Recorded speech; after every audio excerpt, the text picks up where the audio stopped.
skirta, nes po pusės valandos bus vyriausybės pusvalandis.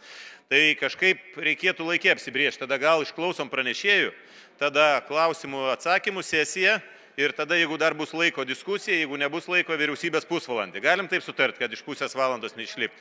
Aidas Gedvilas nuo šonio mikrofono. Tai posėdžio pirmininkė dėl vedimo tvarkos, kadangi esu vienas iš iniciatorių, kad būtų pristatomi klausimai tarnybų vadovių. Tai aš norėčiau paprašyti diskusiją pratęsti, o kreipiuosi į svečius, kad vis tik tais pasisakymai nebūtų 15 minučių ir turėtumėm laiko dar papildomai paklausti, sureaguoti ir galbūt pasisakyti.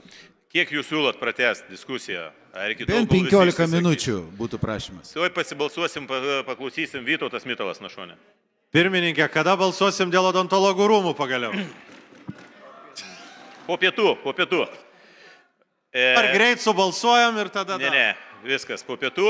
Gerbiami kolegos, buvo pasiūlymas 15 minučių pratęsti. Tai balsavimu ir apsispręsim, statutinis pasiūlymas buvo. Kas pritarėte pasiūlymui pratęsti diskusiją, ne 30, o 5 minutės padaryti, balsuojate už, kas nepritarėte prieš arba susilaiko.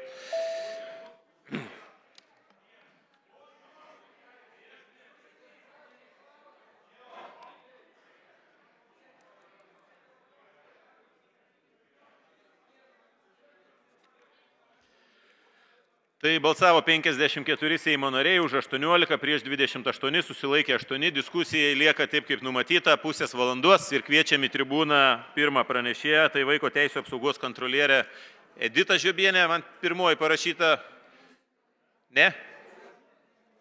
Kaip? Skodienė, prašau, gerbiama ponė Skodienė, prašau, jūs įžanginį savo kažkokias remarkas, kaip galima maksimaliai trumpas, nes labai daug užsirašysiu jūs paklausti, tai man atrodo bus prasmingiau klausimų atsakymų sesiją turėti. Ir dar prieš jums pradedant, Emanuelis Zingeris nuo šonio mikrofono nori įsiamžinti. Prašau. Ačiū. Viskas, supratau, prasmingas pasisakymas. Gerai, prašau. Veikia mikrofonas. Tai gerbiamas Seimo pirmininkė, gerbiamas Seimo pirmininkės pavaduotoja, gerbiami Seimo nariai, tikrai dėkoju už skirtą papildomą dėmesį vaiko teisėms ir vaiko teisių gyvendinimui Lietuvoje. Esu pasižymėjus kelis akcentus, kuriuos norėčiau perduoti nuo vaikų, nuo vaiko teisių gynėjų ir neabejingų žmonių. Tai buvo prašymas trumpai, tai tikrai pasistengsiu labai trumpai. Prieš pradedant diskusiją ir atsakymą į klausimus noriu pakviesti tiek Seimo narius, tiek visuomenę, pasistengti visuomet vertinti visas situacijas iš vaiko perspektyvos, iš vaiko geriausių interesų perspektyvos. Pati žinau, kaip yra nepaprasta vertinti situaciją būnant mama, būtent tėvu ir kaip greitai pagauname jų situacijas, jų emocijas. Tad bet kurią situaciją ir apie kurią kalbame šiuo metu viešoje erdvėje, vertinti per geriausius vaiko interesus. Kitas, kuris svarbus dalykas ir jau ne pirmus metus, o turbūt dešimtmečius vyksta mūsų visuomenėje diskusija. Kamgi priklauso vaikas? Jisai priklauso mamai, ar jis priklauso tėvui, ar jis priklauso šeimai, ar jis priklauso valstybei. Tai noriu dar kartą uždėti akcentą, kad vaikas yra žmogus, kad vaikas turi savo teisės ir vaikas turi savo atsakomybės. Ir jam reikalinga mylinti ir besirūpinanti šeima, jam reikalinga mylinti ir besirūpinanti mama, jam reikalingas mylintis ir besirūpinantis tėtis. O šeima, o valstybė ateina į pagalbą šeimai ir tėvams, vaikui tik tuomet, kuomet reikalingos paslaugos arba užtikrinti saugią aplinką. Ir pabaigai visiškai noriu atkreipti dėmesį, kad ne pirmus metus, o trečius metus atliekame visuomenės nuomonės tyrimus. Tai 21 metais, nes 47 apklaustieji pasisakė, kad ausies nusukimas nebūtinai yra smurtas prieš vaiką. Ir tai priklauso nuo aplinkybių. Tai noriu pasidžiaugti ir atkreipti dėmesį, kad šiai dienai, būtent šiai dienai, šis procentas sumažėjo net 12%. Tai jeigu 21 metais buvo 47 procentai, šiai dienai šią fizinę bausmę būtų linkę taikyti tik 35 procentai.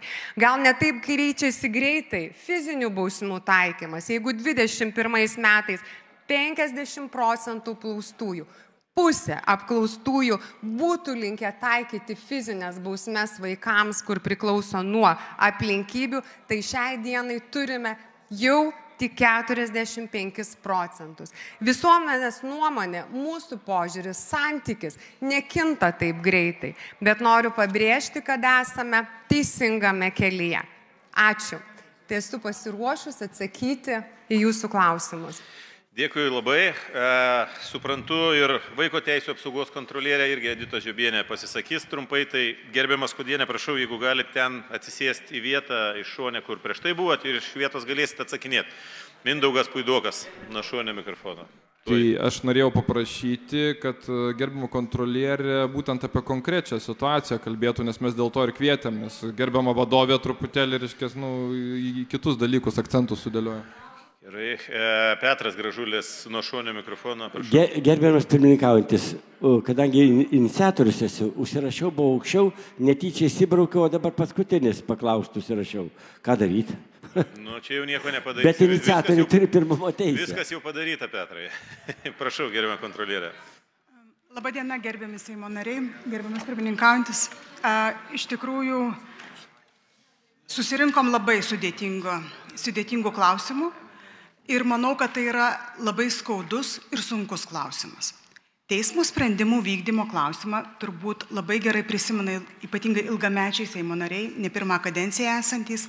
Mes nekartą sugrįždavom prie teismo sprendimų vykdymo, ypatingai sudėtingais tais atvejais dėl vaikų bendravimo tvarkos, kada jie gyvena atskirai nuo tėvų, arba dėl vaikų gyvenamos vietos. Visada buvo tam tikras procentas teismo sprendimų, kurie buvo labai sunkiai įgyvendinami.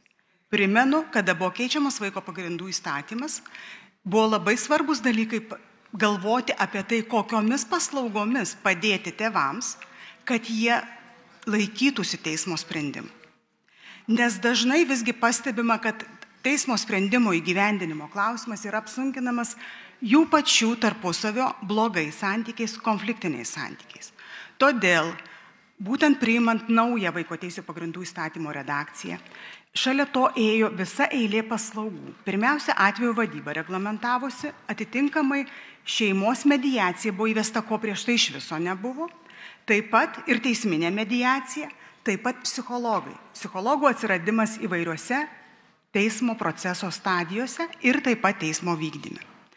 Kadangi mes, dabar jau komentavimų yra gana nemažai žiniasklaidoje, aš norėčiau, kad mes visi grįžtume prie paties pagrindo.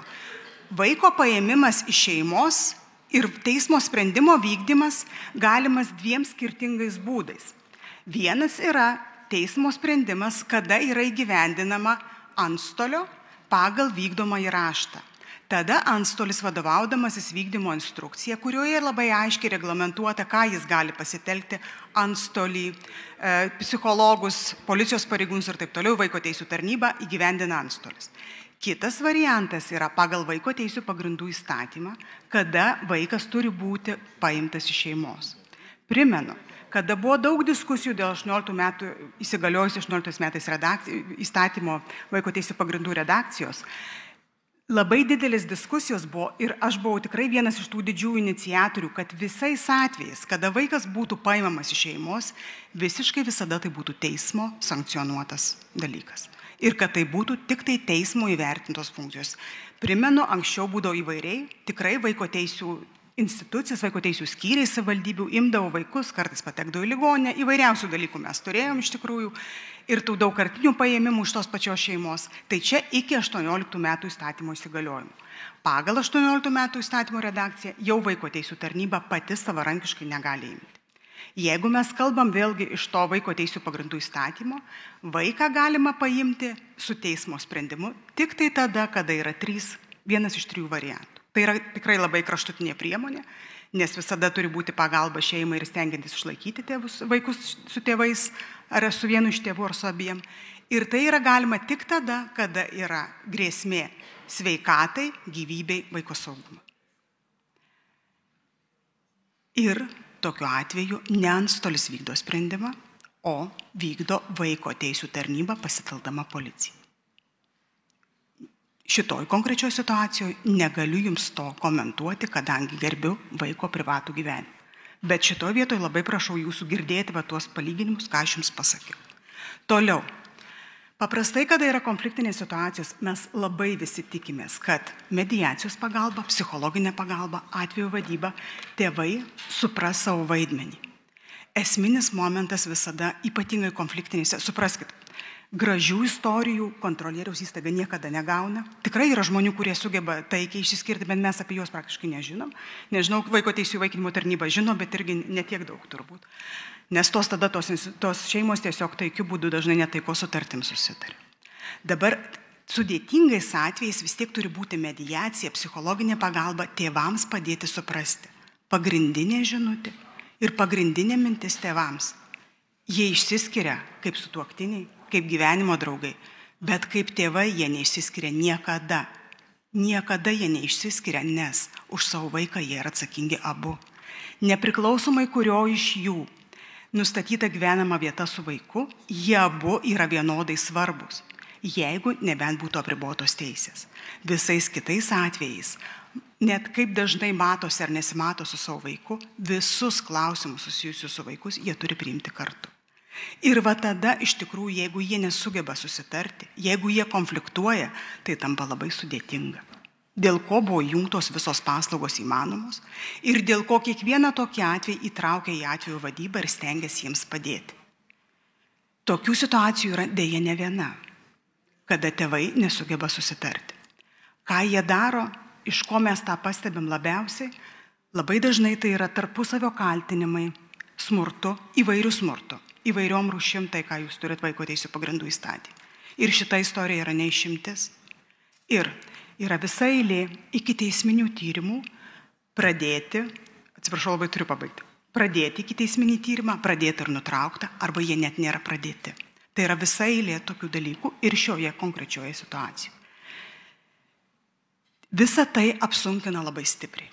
Noriu atkreipti dėmesį, kad tada, kada tai yra teismo sprendimai, teismo veiksmai arba prokuratūros veiksmai ir sprendimai, kontrolierius labai akivaizdžiai neturi galimybės to tirti, tai nustato įstatymas. Mes gyvenam, pripažinkime visi, teismo sprendimas turi būti vykdomas ir kontrolierius sprendimo neperžiūrės. Sprendimą, aš dar iki konkretaus prieisim.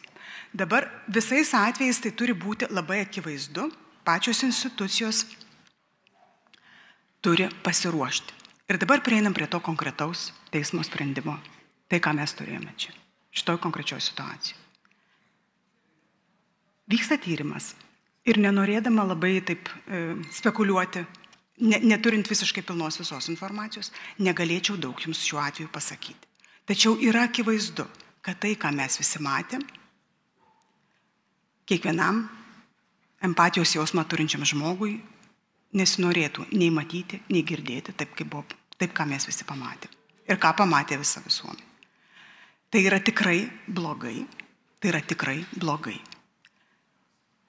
Tas turi būti įvertinta ir tai turi būti, akivaizdžios pamokos ateičiai, nes tai nėra tik vienas atvejis. Vadinasi, mes ir kitiem atvejam turim turėti labai aiškiai supratimą. Mes turime pamatyti, kokius algoritmus turi institucijos ir kaip jos veikia. Ar kiekvienas žmogus, kuris ateina vykdyti teismo sprendimų, turėkite omeny, konfliktinėje situacijoje jie nėra lengvi. Ir mes nesitikim, kad vaikas sakys, tikrai aš sutinku, išeikim. Ne apie tai kalba. Kalba yra apie profesionalumą, apie tai, kad žmonės turi būti pasiruošę, kiekvienas turi žinoti savo vaidmenį, ko jie atėjo, ką jie daro ir kaip jie įvykdo teismo sprendimą. Tai tas klausimas turi būti išaiškintas ir turi būti konkretus. Ir visiškai pabaigai turiu prašymą mums visiems. Tai yra vieša diskusija. Ir tai yra daug diskusijų visur žiniasklaidoje. Tai yra konkretaus vaiko privatus gyvenimas. Tėvų ir kitų iniciatyva tos privačios informacijos apie vaiką yra labai daug. Jam reikia gyventi čia ir dabar. Gerbkim jo privatų gyvenimą. Ačiū.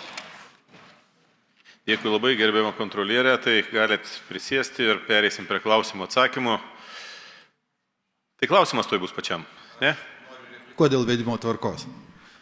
Tai iš tiesų noriu padėkoti tarnybos direktoriai ir vaiko teisų kontrolieriai už supratingumą ir tai, kad neištempė viso laiko ir padarė tokią bendrą apžvalgą, tačiau buvo siųsti klausimai, į kuriuos mes negavom atsakymų. Tai arba gausim raštu, arba labai tikiuosi, kad rasim dar galimybę susitikti ir vis tik tais, kad į tuos klausimus būtų atsakyta. Tai bus galimybė paklausti, turbūt visiškai neužilgo pačiam. Pirmoji klausė, Jurgita Šiugždinė. Nežinau, pas mane ekrane dega Jurgita Šiugždinienė. Aš nežinau. Kolegos, čia kažkokia įvyko klaida, aš tikrai neužsirašiau klausti, gal čia kažkas, tai atsisakau klausimą. Tai pas mane ekrane matosi Šiugždinienė. Tai gerai, klausia Mindaugas Puidokas. Kolegos, tylos.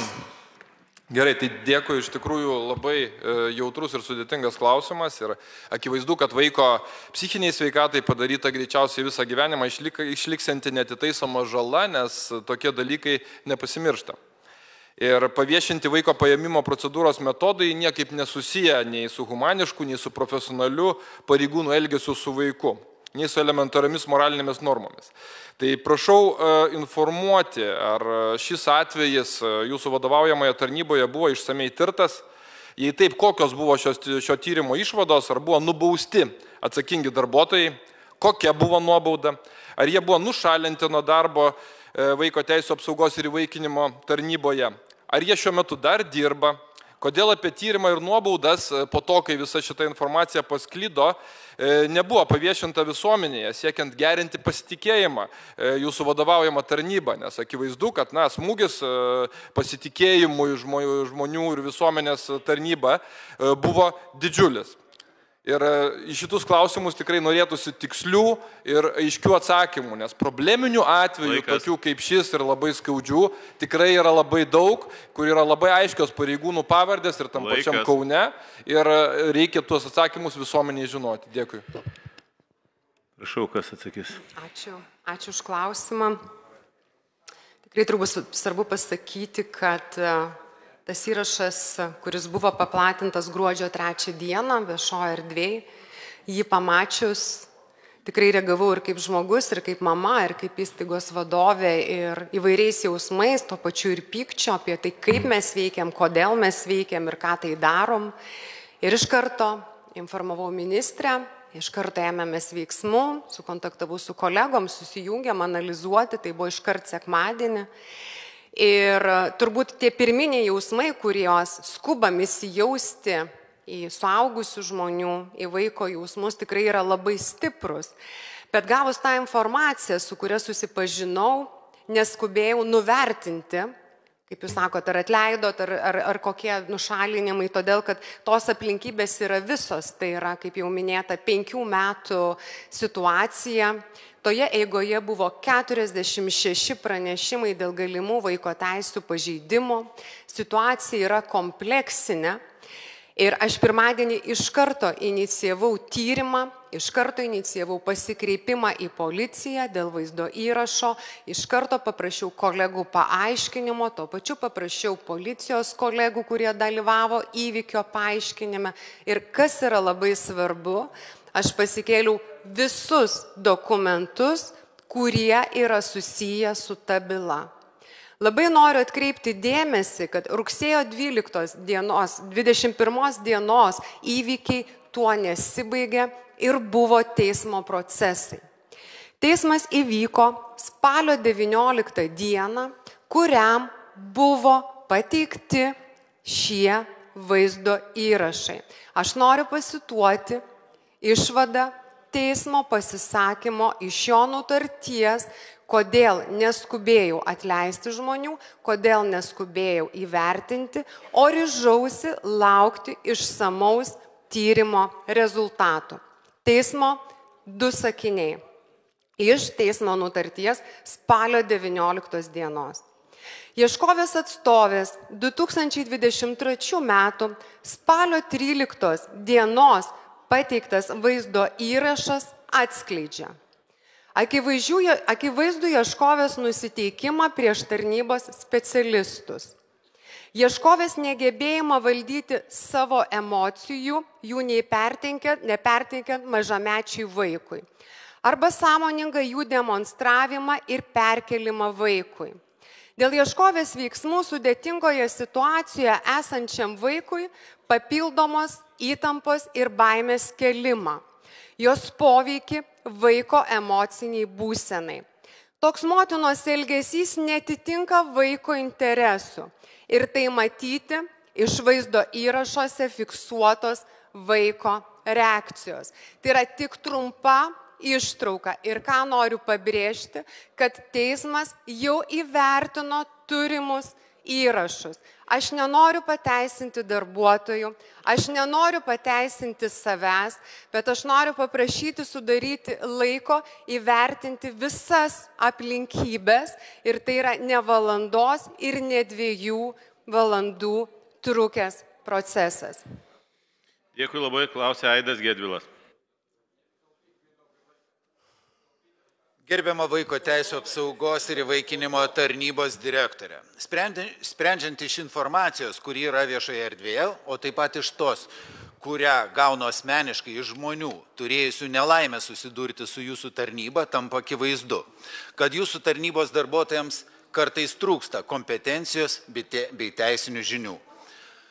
Kaip žinia, jūsų institucijos išvadų reikalauja teismai, o ne paslaptis, kad teismams nuomonę suformuoja būtent jūsų specialistų išvados. Šiuo metu tarnyboje dirba 724 darbuotojai, jų atlyginimai yra aukštesni už šalies vidurkį. Dabar jau nekyla abejonių, kad jų kompetencijos turi būti vertintos iš naujo, netinkami darbuotojai turi būti atleisti ir atliktas pilnas tarnybos veiklos auditas. Sakykite, prašom, ar tol, kol tarnyba nebus tinkamai pertvarkyta tam, kad susigrąžintų visuomenės pasitikėjimą, teismams perduoti reikėtų žinią, kad tarnybos sprendimai ir nurodymai yra nebūtini ir jais galima nesivadovauti. O gal būtų paprasčiau tarnybą apskritai panaikinti, nes teko girdėti, kad geriausia pagalba vaikams – jokios pagalbos. Ačiū už klausimą. Ačiū, tikrai vardinot labai svarbius klausimus ir jeigu galėčiau tai paskaidyti, jeigu neatsakysiu, tikrai galėsite dar papildyti. Tikrai sutinku, kad žmonėm nuolat reikia augti. Tarnyba veikia 5 metus. Tose situacijose, kuomet susiduria žmonės atėję į šeimą ir kuomet reikia atskirti vaiką, jos visą laiką yra labai sudėtingos ir traumuojančios. Mes nuosekliai keliame darbuotojų kvalifikaciją. Per šiuos metus turėjome 38 skirtingus mokymus. Mokėsi tarnybos daugiau kaip 90% ir aš visiškai neneigiu, kad reikia ir toliau kelti kompetencijas ir 24 metais ypatingą dėmesį skirsime traumuojančiam situacijom, vaiko perkelimui, saugios aplinkos užtikrinimui, kriziniai situacijai. Jau šį penktadienį susitiksiu su generaliniu komisaru, aptarsime bendradarbiavimą su policija ir komandinį darbą perkelimo metu. Visus šiuos akcentus susidedame. Bet tik labai prašau atkreipti dėmesį, kad per šiuos 5 metus pavyko padaryti ir labai teigiamų dalykų. Vaikai apsaugoti, vaikų mirčių skaičius nuosekliai auga ir jeigu dar 21 metais turėjome, mažėja, norėjau pasakyti, pranešimų skaičius auga. Jeigu 21 metais gavome 40 000 pranešimų dėl galimų vaiko teisų pažeidimų, tai 23 metais gauname daugiau kaip 50. Žmonės reaguoja, žmonės stengiasi, visuomenė praneša, darome tai, ką galime, įsivardinsime klaidas iš jų mokysimės. Noriu atkreipti dėmesį, kad kaip greičiau stengsimės atlikti išsamų tyrimą ir klausimas buvo ir iš pateiktų raštų, kad kas bus darbuotojam. Vadovaujantis valstybės tarnybos įstatymų gali būti skirta nuobauda, gali būti skirtas papeikimas, gali būti griežtas papeikimas arba atleidimas. Šituo įstatymu vadovausios priimdamas sprendimus. Dėkui labai. Nuo šonio mikrofono dėl vedimo tvarkos turbūt Mindaugas Puidokas nori. Aš tik informuoju, kad liko 7 minutės ir jūsų pasisakymas bus kitų kolegų, tame tarpe ir Petro Gražulio, kuris paskutinis eilėje sąskaita. Tai labai trumpas ir esminis dalykas, tai kaip gali trūkti laiko įvertinti tokius esminės svarbos dalykus, kai jau dabar yra gruodžio mėnesis, ir kodėl nėra vis dar įvertinti tokie dalykai, kaip buvo su gerbiamo Arūno Kaune šeimos istorija, kai 4 metai tampimo po teismus. Ir infarktas, insultas... Dėl vedimo tvarkos, Mindaugai, gerbkit kitus kolegas, yra daug užsirašiusių Seimo narių. Linas Lušnys klausė. Aš, jeigu galėčiau papildyti... Ačiū pirmininkaujančiam. Pirmiausia, tai iš tiesų mane stebina šitie vyrukai, kurie prieš tai klausė ir stebina visgi savo kvailumu. Aš atsiprašau. Pirmiausia, tai atsiprašau jūsų, kad jums tenka aiškintis tokiomis progomis.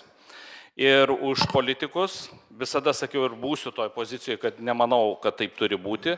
Dar iki Seimo, tapdamas Seimo nariu, sakydavau, kad mane erzindavo ir net siutindavo tie atvejai, kada kalbėdavo politikai, kurie nėra nei matę, nei girdėję, kas yra vaiko raida, ką reiškia vaiko saugi aplinka.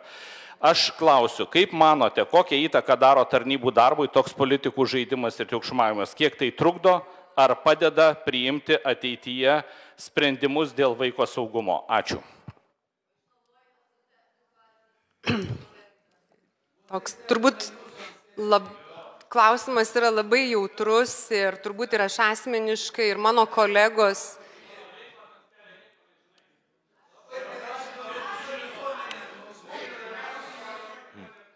Ar jau kviesta apsauga, ar dar ne?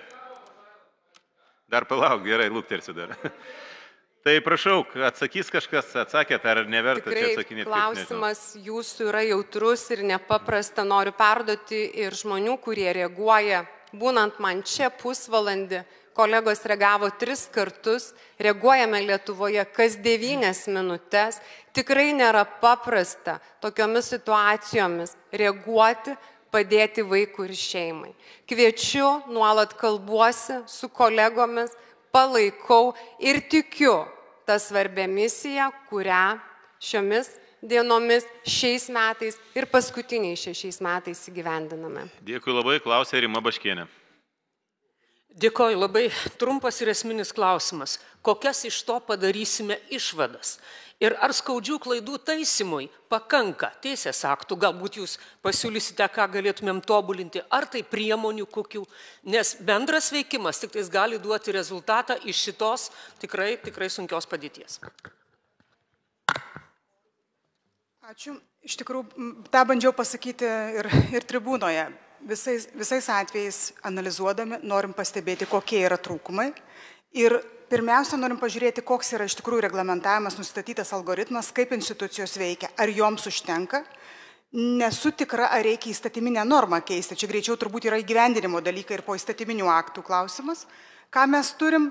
Ir kitas dalykas, vėlgi institucijos, ir šios institucijos, ir galų galia ir policijos pareigūnų pasirengimas, žinios, mokymai ir galų galia resursai. Ar užtenka resursų? Tai čia viskas iš esmės. Ačiū. Dėkui labai. Beata Pitkevič. Pirmininkė, gerbiamai Ilmai, klausimas mano būtų. Tyrimai atskleidžia, kad paėmus vaiką, motinos ne tik patiria didelį stresą, psichosocialinę krizę ir net traumą, bet tarp motinų, iš kurių buvo paimti vaikai, lyginant su motinomis, kurių vaikas miręs, yra žymiai didesnis depresijos, nerimo, narkotikų vartojimo, mėginimo nusižudyti skaičius. Ta atvejį irgi mes prisiminsim ir prisimenam. Ir vertinant tą faktą, kad šioje sferoje yra didelė darbuotojų kaita ir tikriausiai ne kiekvienas gali praeiti mokymus, noriu paklausti, kiek yra atsižvelgiame į minėtus mamų psichologinės savijautos aspektus, ruošiant reikiamą dokumentaciją teismams.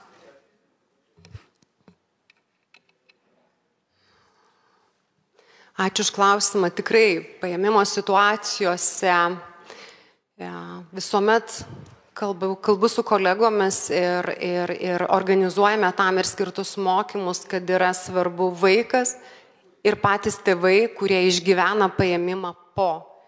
Tai visą laiką kalbamės apie tai, kad būtų suteikta pagalba po paėmimo ir mamai, ir tėčiui, nes jie kartu išgyvena, priklausomai, aišku, nuo to, nuo kurio yra atskiriama. Tai siekėme kaip greičiau susisiekti, sukontaktuoti, suteikti pagalbą ir kartu su partneriais inicijuoti atvejo vadybos procesą, kad būtų sudėliota pagalba ne tik emocinė šiuo metu išgyventi, bet kaip greičiau padėti šeimai įveikti krizinę situaciją ir kad šeima galėtų toliau tinkamai funkcionuoti. Dėkui labai. Klausė Vilija Leknaitė Abramikinė. Ačiū. Mano klausimas yra gerbiamai vaiko teisų kontrolieriai. Jūs labai teisingai pasakėte, kad mediacija yra svarbus aspektas, siekiant padėti besiskiriančioms poroms, netraumuoti savo vaikų. Tai mano klausimas toks dvilypis.